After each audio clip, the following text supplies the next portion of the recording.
पाहत आहात सरकार मराठी न्यूज. पहा जनतेच्या समस्येच्या बातम्या. तळे कॉलेजचे प्राचार्य कांबळे सर यांना साहित्य साधना पुरस्काराने सन्मानित करण्यात आले.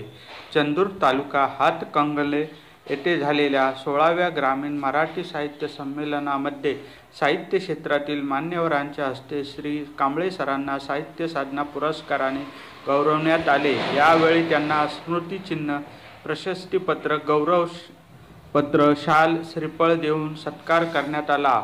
यावेळी संमेलन अध्यक्ष डॉक्टर चंद्रकांत पोद्दार, उद्घाटक डॉक्टर सपना आवाडे, डॉक्टर श्रीकांत पाटील, माननीय राजेंद्र कामत, माननीय मदनलाल कुलकर्णी, माननीय महेश पाटील, डॉक्टर सुरेश कुराडे, माननीय भाऊसाहेब कांबळे, कवी सरकार इत्यादी उपस्थित होते. श्री कांबळे सर हे कनिष्ठ कला वाणिज्य महाविद्यालय तळे, तालुका खेड येथे प्राचार्य या पदावर कार्यरत आहेत. सच्चा समाजसेवक, बहुजनाचा सखा, प्रतिनिधी, कविता संग्रह इत्यादी पुस्तके प्रकाशित झाली आहेत. तसेच अनेक वैचारिक लेख प्रकाशित झाले आहेत. येणाऱ्या काळात बिघडलो कथासंग्रह, मंथन कविता संग्रह, लोकसाहित्यातील म्हणींचा अभ्यास इत्यादी पुस्तके प्रकाशनाच्या मार्गावर आहेत.